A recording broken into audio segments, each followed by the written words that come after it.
Doctor NG Raut. Sir, तुम्ही सांगत होतात की तुम्ही हँडओव्हर करण्यासाठी प्रयत्न केला होता हॉस्पिटल. काय नेमकं काय आपल्या मंत्रिमंडळाने जिल्हा सामान्य रुग्णालय म्हणजे इरविन, तसंच स्त्री रुग्णालय हे डफरीन आणि सुपर स्पेशालिटी हॉस्पिटल हे तिन्ही पण वैद्यकीय महाविद्यालयाला 7 वर्षासाठी विनामूल्य जंगम स्थावर मालमत्तेसह हस्तांतरित करायचा असं डिसिजन झालेलं आहे ऑलरेडी. पण माझ्या पूर्वीचे जे डीन होते त्यांनी त्याचा जो करार, सामंजस्य करार पब्लिक हेल्थसोबत मेडिकल एज्युकेशनने जो करायचा असतो त्याच्यामध्ये त्यांनी चुकून फक्त इरविनच लिहिलेलं होतं.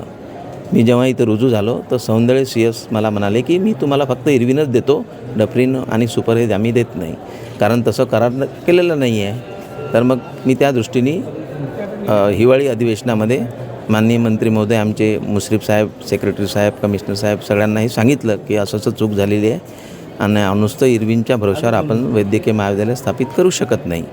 तर मला मंत्री महोदयांनी सांगितलं की ते चुकलेला MOU बरोबर करून घ्या आणि तिने आपल्याला ताब्यात घ्यायचं आहे. त्याच्यानुसार मी तसा MOU मुंबईला इथून गेलो, तयार करून ते टायपिंग केलं. तिने हॉस्पिटल ताब्यात देण्यात यावे आणि मानचे संचालकनी सही पण केली आणि पब्लिक हेल्थच्या संचालकाकडे मी नेऊन दिलं. त्यांनाही भेटलो, त्यांचे कमिशनर मॅडम होत्या त्यांना पण भेटलो आणि ते म्हणाले सही करतो आणि पाठवतो. आता 27 फेब्रुवारी 2026 ते MOU त्यांनी सही केलेला नाही आणि त्यामुळे आम्हाला कोणतेही हस्तांतरित झालेलं नाही आहे. आजही आम्ही सगळा आमचा स्टाफ इरविन हॉस्पिटलमध्ये जाऊन काम करत आहे. इकडे आम्ही पाय पण ठेवत नाही. आमचे बालरोग तज्ज्ञ डॉक्टर आहेत आमच्याकडे. Associate professor doctor Milind Suryavanshi आहे, असिस्टंट प्रोफेसर मेश्राम आहे, परंतु आमच्या हे ताब्यात नाही. ही जी घटना घडली ही फार दुर्दैवी घटना आहे. म्हणजे मला पण त्याच्याविषयी फार अतिशय दुःख झालेलं आहे की असं घडून एक लहान मुलांचं.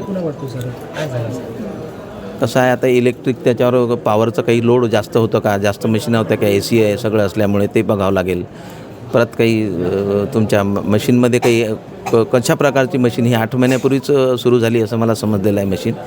तर ते चांगल्या क्वालिटीची घेतल्या गेली की नाही याचं पण चौकशी व्हायला पाहिजे की त्याच्यामध्ये काही प्रॉब्लेम होता का, की मशीन लो ग्रेडची जर घेतली आपण तर त्याच्यामध्ये असे इलेक्ट्रिकचे प्रॉब्लेम उद्भवू शकतात. म्हणून आम्ही चांगल्या प्रतीच्या उत्कृष्ट आपल्या जिल्हा सामान्य रुग्णालयासाठी घेतल्या आणि जे आधी ज्या होत्या जुन्या त्याच्यापेक्षा हे सुपर आहेत. पाहून घ्याल तर तुम्ही कधी जाऊन. आणि ते आता मी काढून ठेवल्या जुन्या आणि नवीन लावल्या आहेत तिथं आणि ते कार्यान्वित पण केले आहेत त्या ठिकाणी.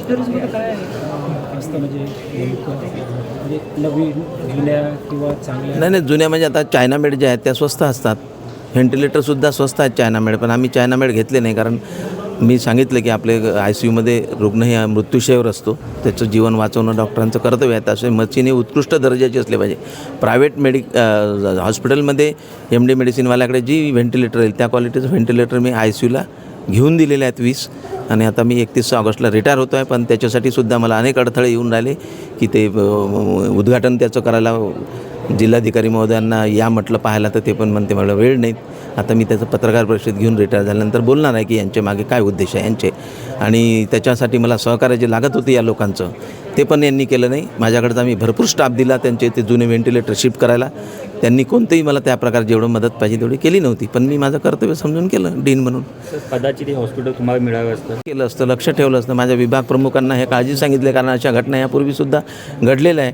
डीन म्हणून त्याचं प्रत्येक विभागावर नियंत्रण ठेवणं, तिथल्या विभाग प्रमुखांना ह्या घटनेविषयी समजावून सांगणं, त्याचं ऑडिट व्हायला पाहिजे, इलेक्ट्रिकलचं ऑडिट वगैरे की इथं काय लोड आहे बघायला पाहिजे सगळं. त्याच्याशिवाय ह्या अशा घटना टाळता येणार नाही.